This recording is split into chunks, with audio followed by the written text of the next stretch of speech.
Halo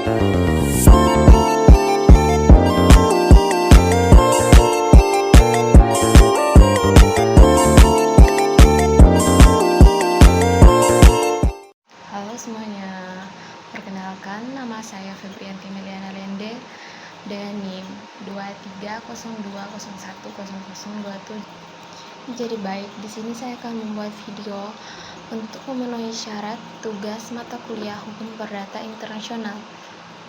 Di sini saya akan membahas tentang tahap-tahap penyelesaian sengketa perkara hukum perdata internasional beserta contoh kasusnya. Silakan simak video berikutnya. Jadi, di sini saya akan menjelaskan mengenai proses penyelesaian sengketa hukum perdata internasional dan tahapan dari contoh kasus.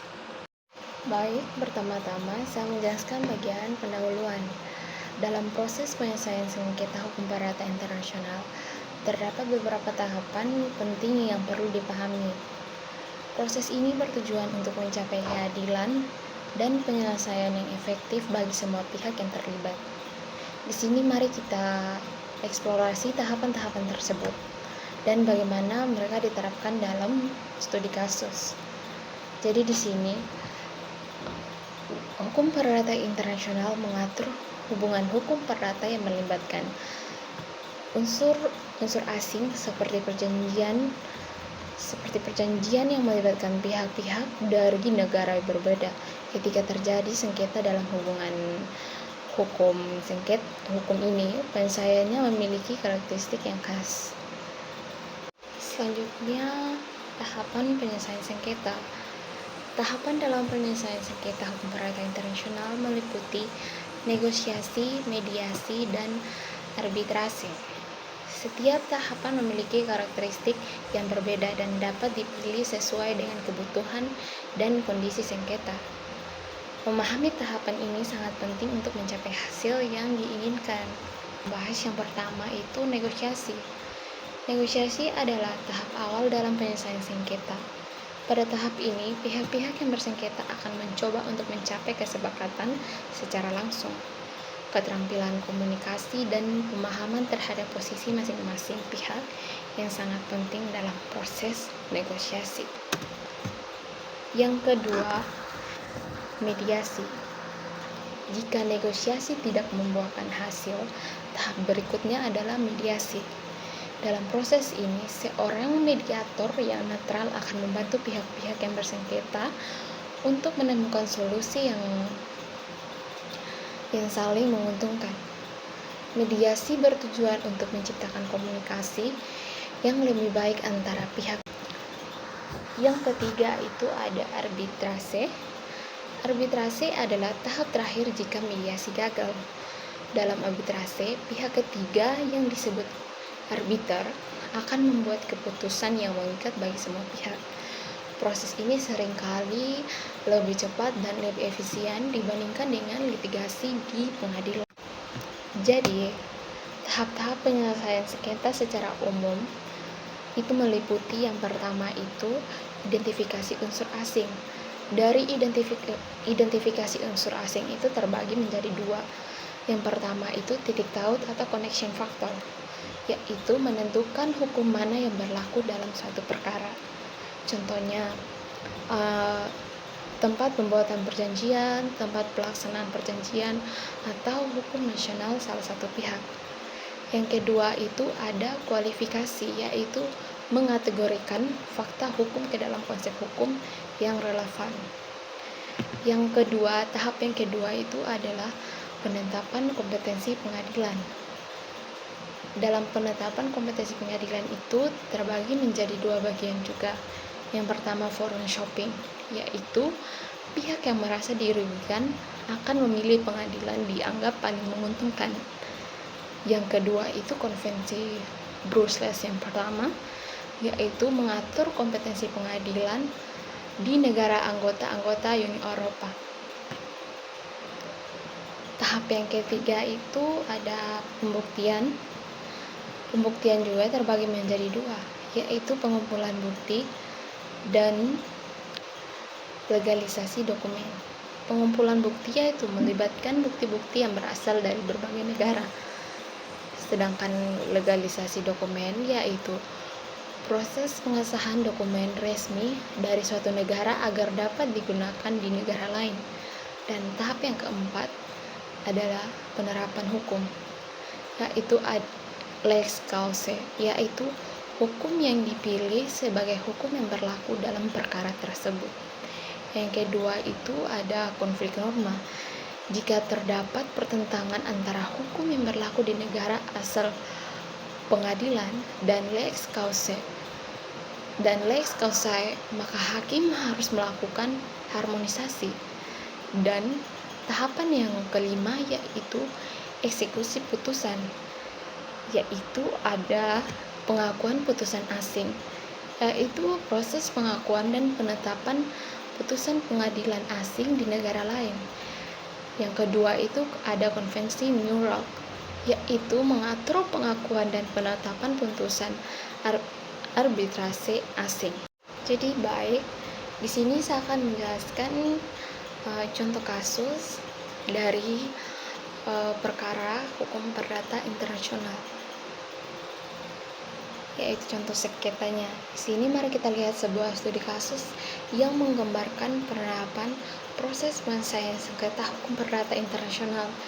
Dalam kasus ini, pihak-pihak yang bersengketa melalui tahapan negosiasi dan mediasi sebelumnya akhirnya mencapai kesepakatan yang memuaskan semua pihak. Jadi baik, di sini saya akan mengambil contoh kasusnya yaitu sengketa investasi di luar negeri. Latar belakangnya, yang pertama itu contohnya perusahaan A itu yang berasal dari Indonesia melakukan investasi di bidang properti di negara B. Perusahaan B, yaitu perusahaan lokal di negara B, menjadi mitra dalam proyek tersebut. Dan perjanjian kerjasama telah dibuat, namun terdapat beberapa klausul yang kurang jelas dan menimbulkan perbedaan interpretasi di kemudian hari. Perusahaan A merasa dirugikan karena adanya perubahan peraturan di negara B yang berdampak negatif pada proyek mereka. Sementara perusahaan B berpendapat bahwa perubahan tersebut merupakan force majeure dan tidak dapat dihindari. Di sini saya akan menjelaskan tahapan penyelesaian sengketanya. Yang pertama itu negosiasi langsung, yaitu kedua belah pihak mencoba menyelesaikan sengketa melalui komunikasi langsung.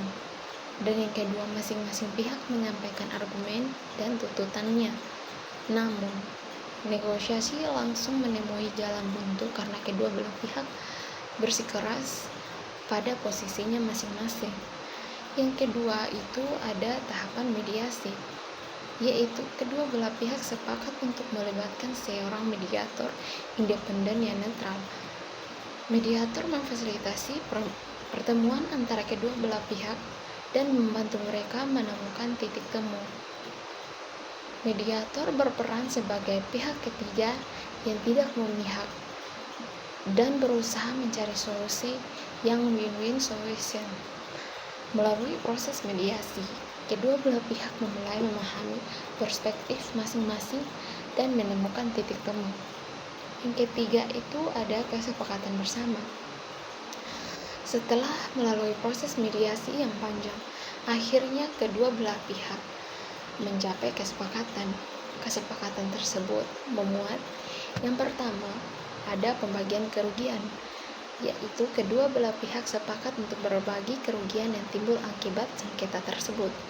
Yang kedua, ada penyesuaian perjanjian, yaitu beberapa klausul dalam perjanjian kerjasama direvisi untuk menghindari kesalahpahaman di masa depan.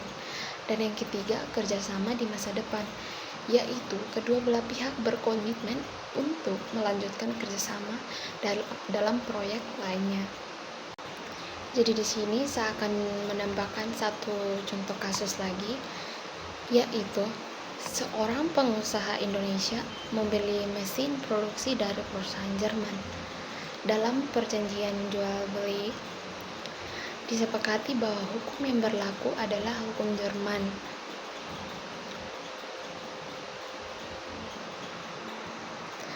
Jadi di sini saya akan menambahkan satu contoh kasus lagi, yaitu seorang pengusaha Indonesia membeli mesin produksi dari perusahaan Jerman.